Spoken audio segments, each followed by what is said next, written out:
welcome. I wonder if you would turn to your neighbor and just say, good morning. I'm glad you're here today.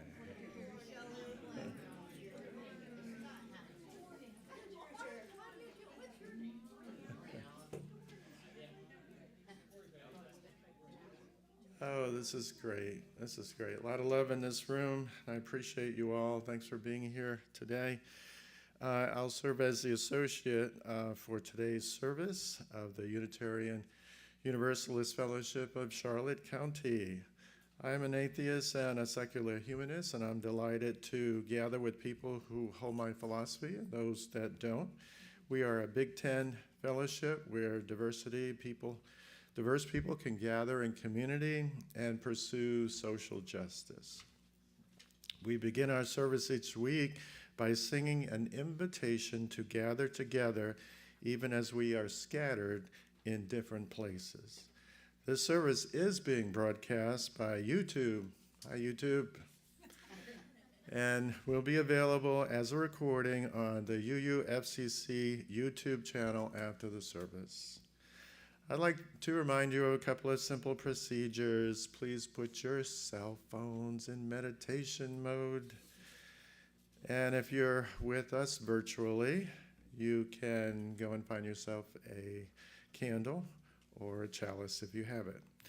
So for those of you who are in the sanctuary today, please maintain social distancing as appropriate. And I'd like to thank our technology crew, Corey and Tom, for providing technical assistance. I'd like to thank the buildings and grounds people and the sanctuary decorating team for doing this lovely display. And we do have a new pianist this morning. Sir, what's your name? Ryan. This is Ryan. Everyone say hello to Ryan. All right, we're very happy to have you here, Ryan.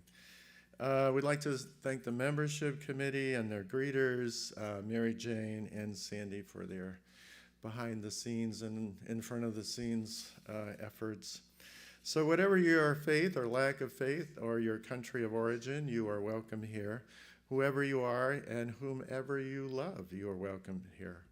And whether you entered on little feet or walked in briskly or ambled or rolled in, you are welcome here.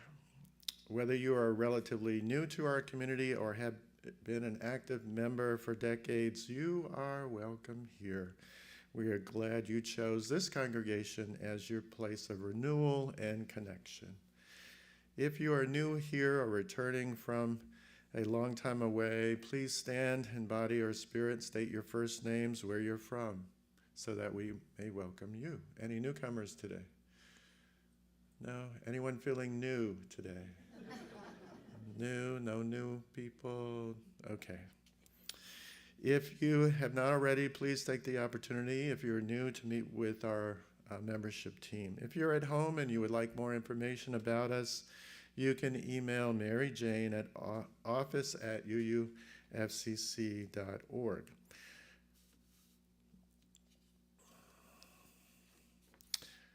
Now we will do the chalice lighting. We will open this venerated space by turning our attention to the chalice through the words of Melissa Jeter, who is currently a full-time seminarian at the Methodist Theological School in Ohio, as well as a full-time librarian in Toledo, Ohio. Melissa is the student minister affiliated with the First Unitarian Church of Toledo. These are her words. We light this chalice today to illuminate our way towards love. Inside the womb of this waiting time, we are bathed in sounds, floating in love, growing out of our comfort zone. We experience love, sorrow, pain, and joy.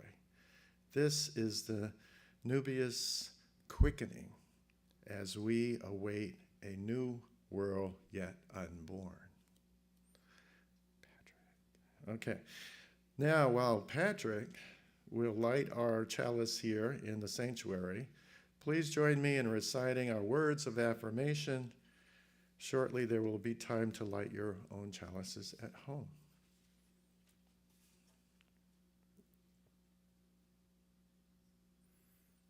Thank you, Patrick. Love is the spirit of this fellowship, and service is its law. This is our aspiration, to dwell together in peace, to seek truth and love, and to help one another. I invite you now to light your chalices and candles at home. And now we will have hymn 21 for the beauty.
Thank you, choir and Ron.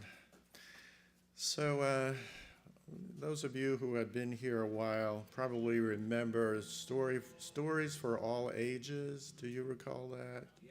Yes. And yeah, it was good, right? Yes. Back in the day when we had some children here. You know, they're little people and they don't have gray hair. We've seen them before. Anyway, so they used to come up here to the front with Reverend Amy, and she'd read them a story, and then they'd chat about the story. And as an adult, I always felt really jealous of that because I wanted to have that experience. So I'm going to give you a special treat today. We're going to do stories for adults. How about that? Stories for the adults. So I can't have you all come to this area up here. That would cause confusion, and then if you sat down, you probably can't get back up. So we're just not going to do that. I don't have insurance for that. So the theme for the month is creativity, and creativity is ultimately linked to vulnerability and courage. So those three things have this dynamic about them that I want to be able to tease out. And as I'm reading this story to you, think about experiences in your lives where you've used creativity, you've used your courage to make the world a better place or to help somebody. And I have a roving mic. We've tested it, so it works. And let's see if we can get some comments from the audience. So be thinking about that as I'm reading. So this month's theme is creativity. I'm going to ask you to share your experiences with your creativity or the creativity you have observed in others. According to the website 99designs.com, creativity is the ability to transcend traditional ways of thinking or acting and to develop new and original ideas, methods, or objects. Creativity is the product of vulnerability and courage. Have you ever heard that before, the connection between these things? Yeah. So we'll think about it for a little bit. One example of a political leader using creative solutions to solve vexing problems with courage, vulnerability, and personal sacrifice is Mahatma Gandhi. I've heard of him. His approach to India's independence from the British colonial rule. Gandhi understood that traditional methods of political protest, such as violence and aggression, would not be effective in achieving Indian independence. Instead, he used an approach of nonviolent resistance. Gandhi's approach was based on the principles of truth, nonviolence, and civil disobedience. He and his followers would engage in acts of civil disobedience, such as boycotts and hunger strikes, to peacefully protest British rule and demand independence. Gandhi's approach required courage and vulnerability, as he and his followers were often met with violent opposition by the British authorities. They were beaten, arrested, and sometimes killed for their beliefs and actions. Gandhi himself made personal sacrifices, including multiple hunger strikes, to demonstrate his commitment to the cause of Indian independence. He also inspired others to do the same, and his message of nonviolence and civil disobedience spread throughout the world. Through his creativity, courage, vulnerability, and personal sacrifice, Gandhi was able to help achieve Indian independence and inspire others to work for social justice and human rights using nonviolent means. His legacy continues to inspire people around the world to use creative solutions to solve complex problems and promote positive change. So here are the discussion questions. So how does it feel to be vulnerable in pursuit of an important purpose? How have you used your creativity to create something that helped other people or animals? How have you exercised your creativity, and what joy or pain does it bring to you? So I'll start. It's always easier to start. So many years ago when I was in Ann Arbor, the pastor there decided to bring in a program called Chalice Circles. So what she did is she formed a steering committee. Chalice Circles is what's called small group ministry, where just a small group of people meet to discuss the topic in an intimate format, where everyone sits in a circle and they share their experiences. And the emphasis is on listening rather than debating the topic. So she formed the steering committee. I was invited. We created topics, and then we presented this to the congregants. And we had no idea whether it would work or not. We had to put our reputations and our thoughts out there, which was a very vulnerable situation. We acted with courage in implementing the program in a bold way, and then it was embraced, fortunately. There were no guarantees, and the congregation took it up, and there were actually 20 different groups that emerged in a congregation of over 350. So that's my example, and I'm going to turn on this mic, and all these ideas are going to come into your head. You're going to raise your hand, and you're going to share that abundance with us. So.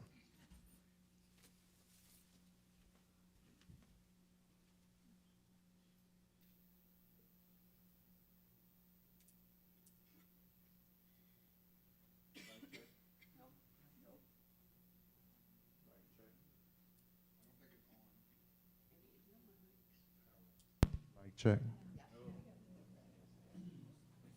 Okay, who wants to go first? Yes.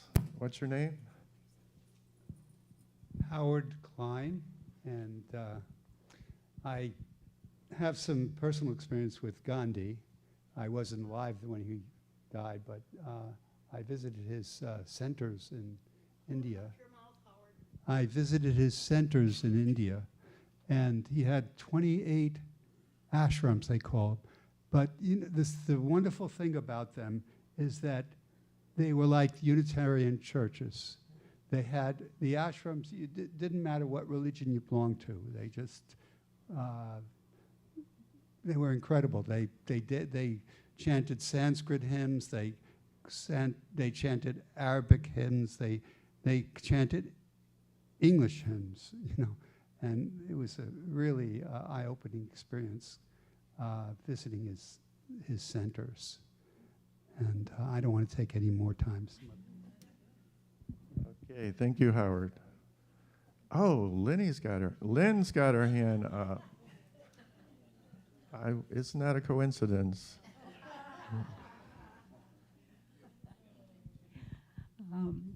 Good morning, I'm Lynn, and actually, I really tried to reflect on what Joesph was going to talk about this morning, but standing at the door this morning and actually your opening with talking about that we are an aging congregation, even though we've got lots of new people that are younger than some of our elders. But I think we have to begin to think creatively how we can really come together as a community and care for each other in more supportive ways. And so I think that's going to be a good challenge for us. I heard of a few people that are missing, and everybody wanted to know where they were and are they okay. And when people suddenly don't show up, they're scheduled to be here, I think we get concerned. So I know we have a caring committee, but we all have to embrace the process of reaching out to each other and bringing them into the fold and making sure they're accounted for and they're okay. Okay, a couple of more comments. Oh, we'll stop here for Peggy and then we'll go to Patrick. I haven't had any time to think about this, so it's going to be probably disjointed, as I usually am when I first start to think about something. But I'm an 86-year-old baby here, learning what my skills are and where I could be using my talents and my energy. And my first thought about this was, well, I don't have any of that stuff anymore. So I worked with a person in Cleveland who helps you through a computer program to define your skills and where you are in life and where you might make the most difference and make the most people happy and that kind of thing. So we did a whole hour workshop of my answering questions, filtering it down. And the end result was that I am a person who has a skill that I do not use because I feel introverted. My skill is to bring people together who match in personalities, strengths, more like this person wants and needs something, but this person has the strength and she's not using it or he's not using it, to bring these people together to create the problem-solving situation. And this was, about 6 months ago, and how doing that workshop changed me is I reach out through my vulnerability, through my introversion, to people who are maybe expressing a need or feeling pain, or they want to get something done and they don't have the skills to do it, and reaching out to the people I think can solve this problem or help to solve this problem, form a team or not form a team, just do it together. And some success, a little success, which makes me want to do it more. It makes me think, well, maybe there's something to this. And an important thing that has happened, see, now I'm starting to shake now, so the introversion didn't shake it, do it till now.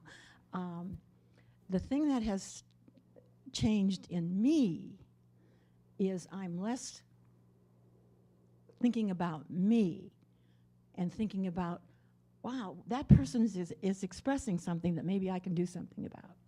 Or that person has a skill that they really want to use, and I could probably find somebody who needs that skill.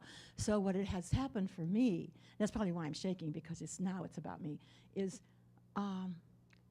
my thought processes now are more in problem solving and bringing people together and being less concerned about what do you think of me and what do you think of me and what, you know. So that's what has happened through doing this with this person, which was, I didn't expect that to happen. Thank you. And one last comment. Good morning. I'm Patrick. I'm a recovering introvert. So about, I think in the 90s, I had volunteered for the Pittsburgh AIDS Task Force to be a buddy to a few men. And one gentleman was Brent, and he loved to sing and wanted to be in show business. He didn't make that, but Coming Out of the Rain was one song was privileged to hear him sing. And when he passed, he always said he had an outrageous yellow bathrobe. He had a yellow bathrobe. It was no big deal. But I made a quilt for him, yellow quilt, and I put his story on. So to me, I put in the AIDS quilt is many stories of individuals who had passed, and it traveled the world. So I felt I put Brent into show business. He was traveling the world. Thank you, Patrick.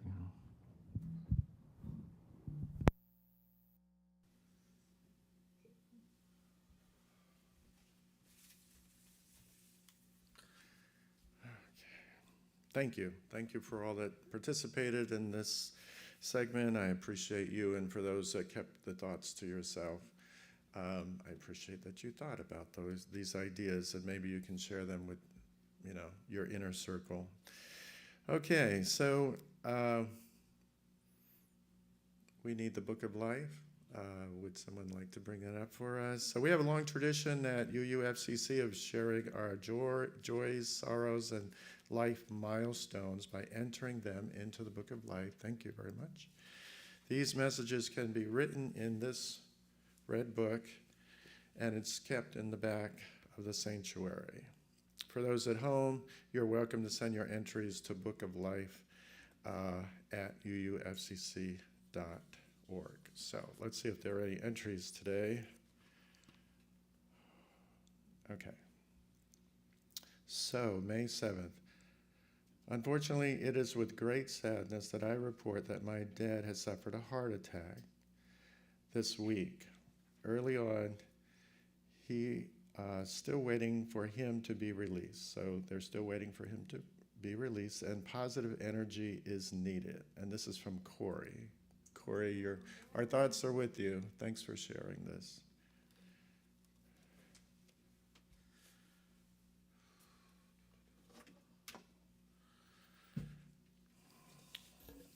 Okay. So now we will enter a period of meditation. May we hold these and our unspoken joys and sorrows in our heart. May we also hold one another in love and tenderness, so that this fellowship may be a source of strength and comfort, courage and hope in the days and weeks ahead. And I'll have you return with the ringing of the bowl. So.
Okay, next we will have a song, hymn number 121, We'll Build a Land.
Thank you, choir, and our pianists. So today I'm going to talk about Thomas Paine.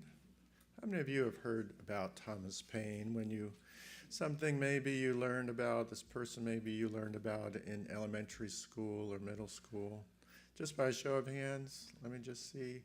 Okay, so at least 2/3 of the group has heard of Thomas Paine.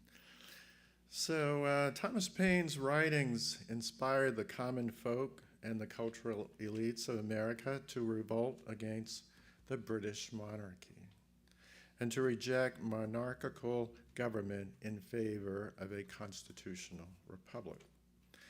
He fought against the practice of slavery, the usurpation of Native American lands, and worker exploitation. He advocated for universal education and suffrage, guaranteed minimum income for citizens, and old age pensions. Thomas Paine rejected the popular belief that kings were agents of divine power and ordained by God, and the aristocracy were the legitimate owners of all the wealth and privilege in society. In addition, Paine rejected the notion that the best peasants could hope for was a malevolent overlord. Thomas Paine was a great and tireless visionary who fought against powerful and entrenched forces who ruled with absolute authority. During this time, questioning the legitimacy of the king, the autocracy, or political authorities could result in torture, decapitation, and the desecration of your remains. They had the habit of digging people up and hanging them again, or drawing and quartering them after death, which quite brutal. The threat was so real that Paine often wrote anonymously to avoid harm.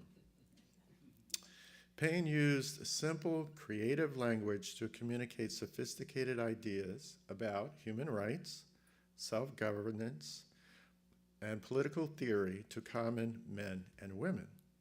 Although Paine did not have a formal education beyond 13 years old, he was a voracious reader and writer.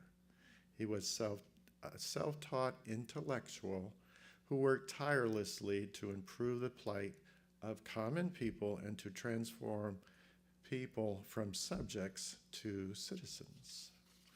By examining the history of revolution, we can learn a lot about our current political and economic systems. Many of the problems have deep roots in the past. So let's learn a little more about Thomas Paine. He was born on January 29th, 1736 in Norfolk, England. His parents, Joesph and Frances Paine, were common folks of ordinary means. His father was a devout Quaker, and his mother was an Anglican, but Thomas, in his adult life, was a deist. So he believed that there was a God, the God created all things, and then pretty much left the scene. There is no personal God in this point of view, and God is sort of detached from the current affairs of humans and anything else. Thomas worked as a corset maker, a privateer, and excise officer before finding his unique calling as a publisher and writer of political theory. Paine had the opportunity to meet many free thinkers, scientists, radical moral philosophers, progressive leaders, and even feminists in London. Richard Price, a firebrand Welsh minister at the Newington Green Unitarian Church, influenced Paine and many colonists and progressive thinkers. Paine's church became a center for discussions about humanism and liberal philosophies, universal suffrage, and republicanism. In 1774, Paine was introduced to Benjamin Franklin in London. He and Franklin got along, and soon Paine was on his way to Philadelphia to start a new life. With a recommendation letter from Franklin, Paine sailed to the New World. On the journey, Paine fell gravely ill and nearly died. Franklin's personal physician nursed Paine back to health. In 1774, Paine wrote a pamphlet called African Slavery in America. In the pamphlet, Paine identified slavery as unchristian and immoral and an outrage to both humanity and justice. He advocated for immediate emancipation, full integration into society, fair wages, and distribution of land to freed slaves. In his first writings, he attacked those who used the Bible to support slavery. Shortly after publication, the first anti-slavery society was created in Pennsylvania, of which Paine was a founding member. Paine published very influential books and pamphlets that spurred political revolutions in the American colonies and France. Paine published articles and served as the editor of the Pennsylvania Magazine. The Pennsylvania Magazine became an important vehicle for disseminating ideas in support of American liberty and workers' rights. Paine authored the pamphlet entitled Common Sense, in January 1776. This publication contained the ideas that drove the American Revolution. Paine argued that the King of England had violated the natural rights of the citizens of America. He argued for a complete break with history and the formation of a republic. Paine posited that natural rights were universal and human rights should be enjoyed by all of mankind or humankind. In Common Sense, Paine used a writing style that synthesized complex philosophies into easily digestible form that common people could understand. He lambasted aristocracies and monarchies as unnatural perversions, which must be replaced with democratic governments that respect the will and rights of the people. In the series American Crisis, Paine encouraged the American revolutionaries to fight the British no matter the cost, because their sacrifices would result in a glorious triumph. General George Washington found the pamphlet so helpful that he had it read to his troops. In 1775, Paine became a citizen of Pennsylvania and later became writer for and editor of the Pennsylvania magazine. So while at the Pennsylvania magazine, because of his advocacy for human rights, he received many death threats from colonists who were loyal to England. In January 1776, Thomas Paine published Common Sense and declared that the monarchy and aristocracy were corrupt and hereditary succession was absurd. In his writings, he argued that the colony should cast off the yoke of British rule and declare its independence.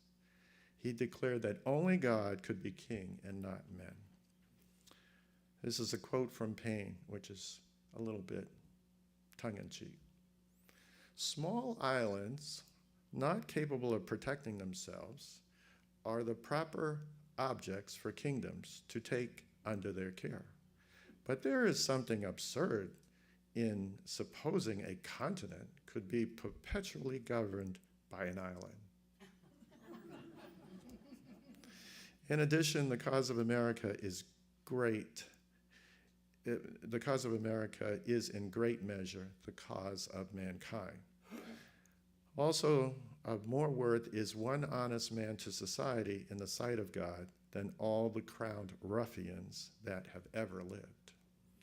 Over 650,000 copies of the pamphlet Common Sense were sold in the first year. It is still the best-selling book per capita in American history besides the Bible.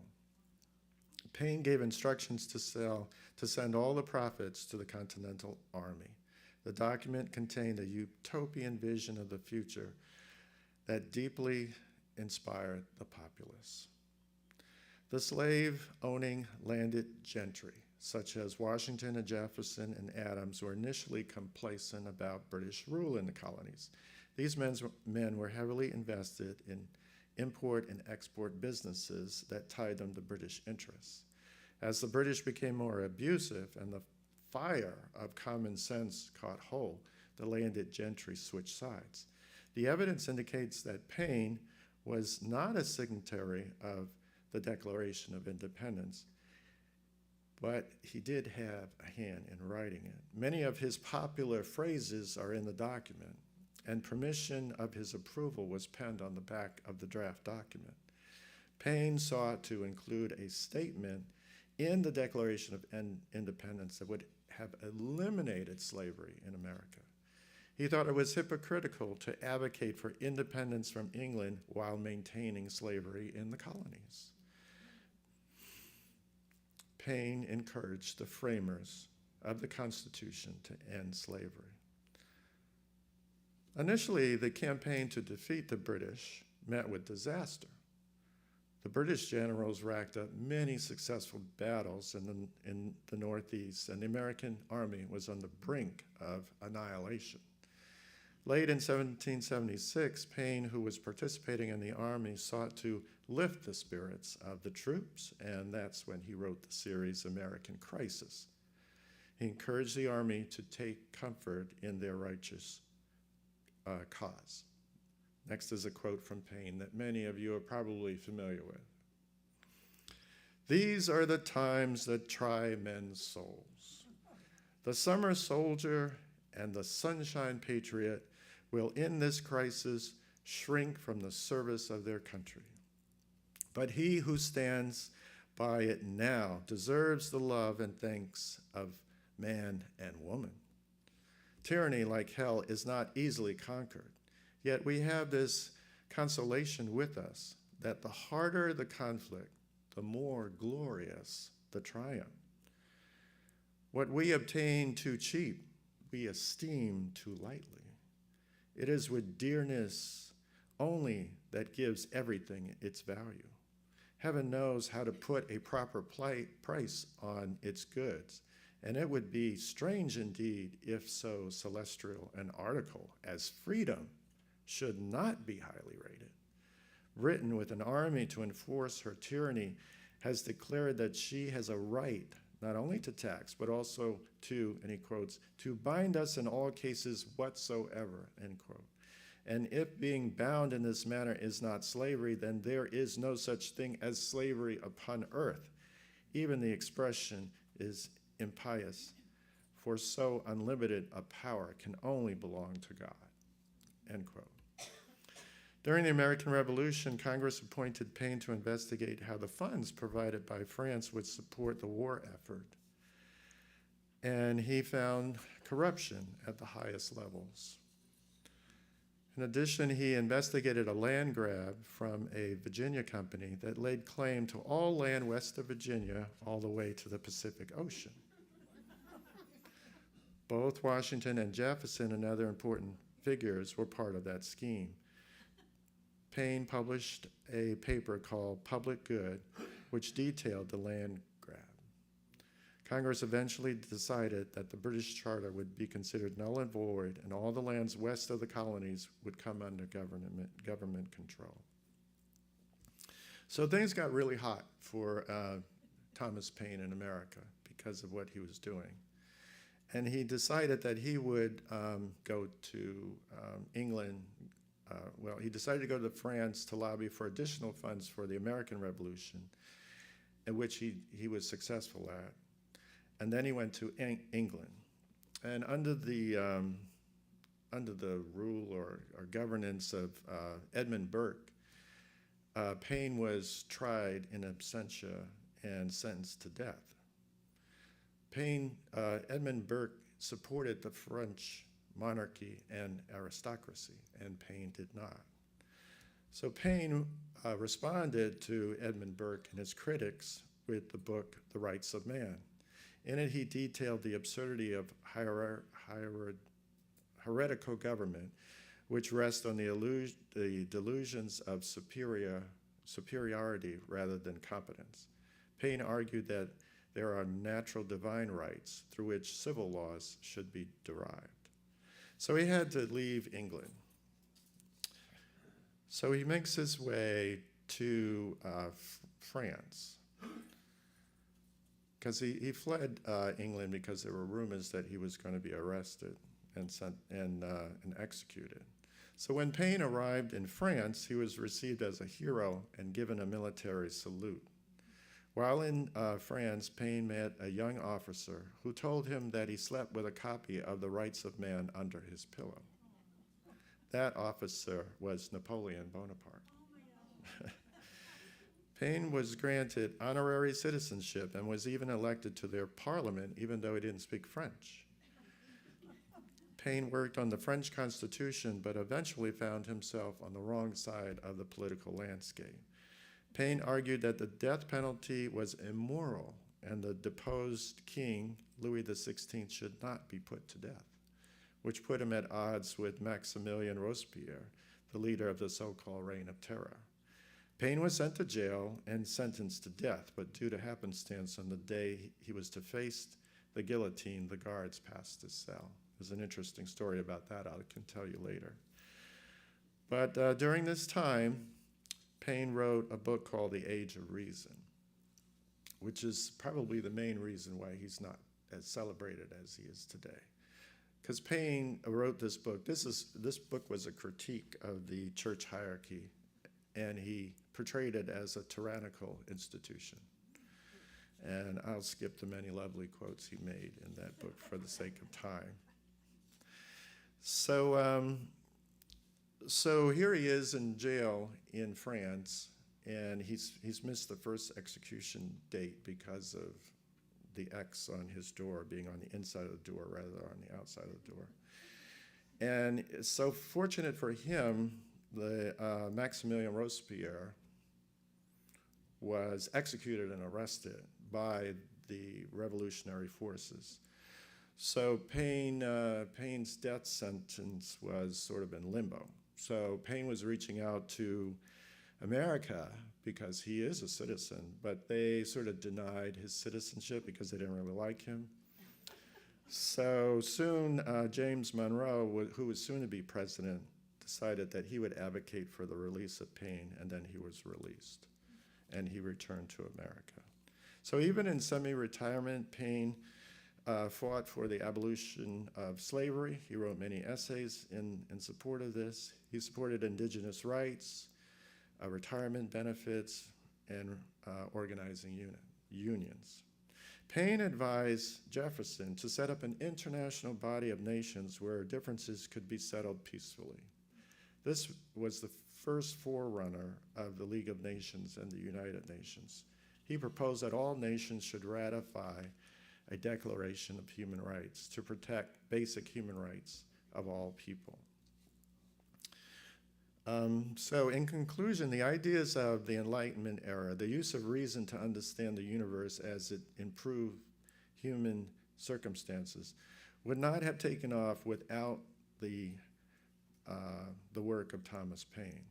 Without the writings of Paine, these revolutionary ideas would have been trapped in the salons of European intellectuals. Paine's ideas created the intellectual framework for religious humanism, whereby the emphasis shifted away from piety and immorality towards human flourishing, cooperation, and mutual respect.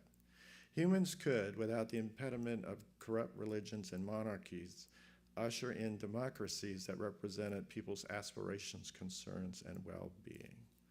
He was a tireless advocate for human rights and an inventor and an advocate of universal suffrage.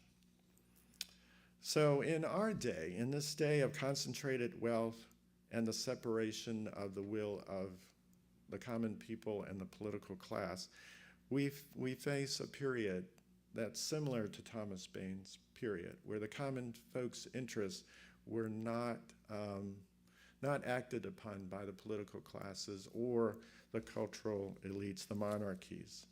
Their needs and wants were tabled, and we're entering that period today. A government by the people and for the people is disappearing from our eyes. Government programs and policies to help people who are under government programs and possibilities to help people are under relentless attack by the rich and well-connected. But let's use Thomas Paine's story as a story of courage, a story of someone who made himself vulnerable, a story about someone who is relentless in his pursuit of ideals. We can learn much from Thomas Paine's history and his legacy. And we must hope for a brighter future for ourselves and our children and act upon these great ideas, human rights, universal suffrage,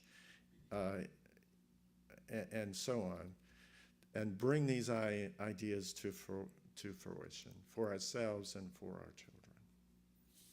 Thank you.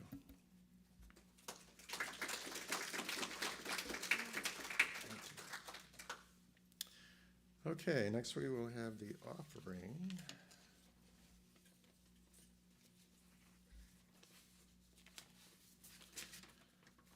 So it is in our tradition, congregations exist because of the generous support of members and friends. It is our privilege and responsibility to ensure the health and future of our fellowship. To this end, your offerings support the ministry of this fellowship, whether by pledge or donation, and may be offered online. There are several Ways you can give: you can drop your donation in the baskets that are being passed around by the greeters. And for those at home, you can send checks to the office, or you can use Venmo. If you use Venmo, make sure you use UUFCC offering. Your generosity is always appreciated. Now we will have music. The music is 343 in the hymnal. Thank you.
Thank you very much. Now we have Life of the Community, and this is a time where we highlight UUFCC special events and activities. I'm going to ask that Sharon come up. She has an announcement.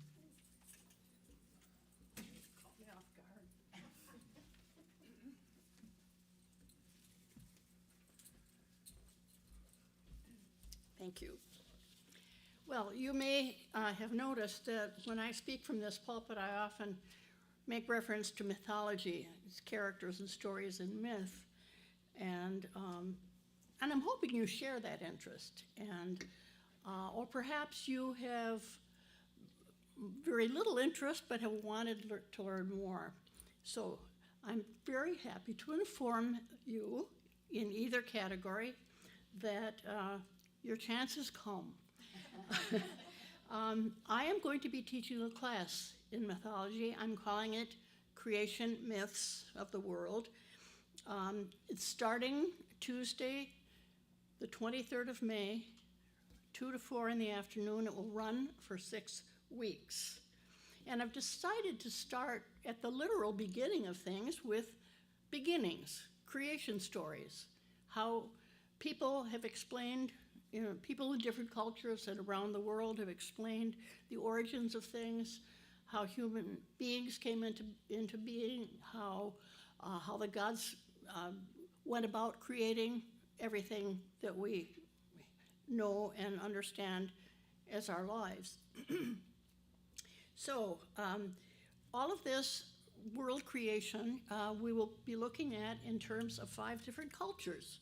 I'm going to start with the ancient Egyptians and the Greeks, and then the pre-Christian Hebrew tradition and Scandinavian Norsemen, and finally the Navajo Indians of the American Southwest. So it's a great variety of different cultural creation stories, origin stories.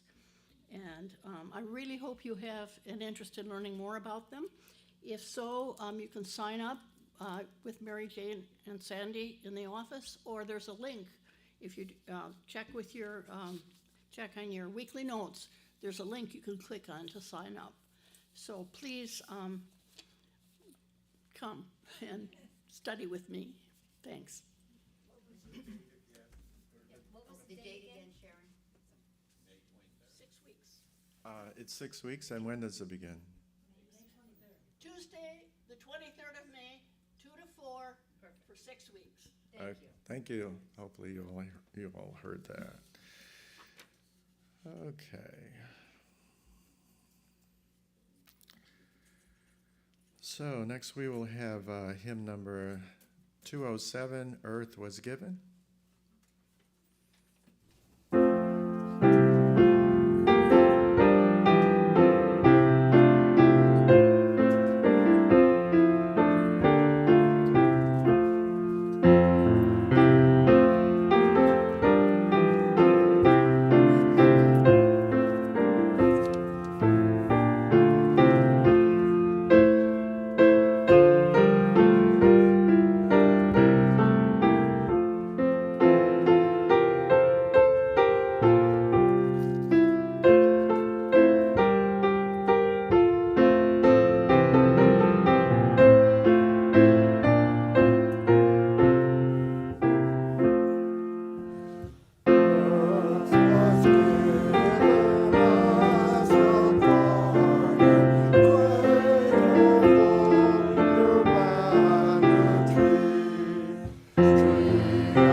Now we will extinguish this chalice, but not the light of hope, the fire of commitment, or the warmth of community. Please turn your cell phones back on, and we will end with Go Lift It Up, the Teal hymnal song 1057.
Thank you. Join us for coffee and cookies. Go in peace.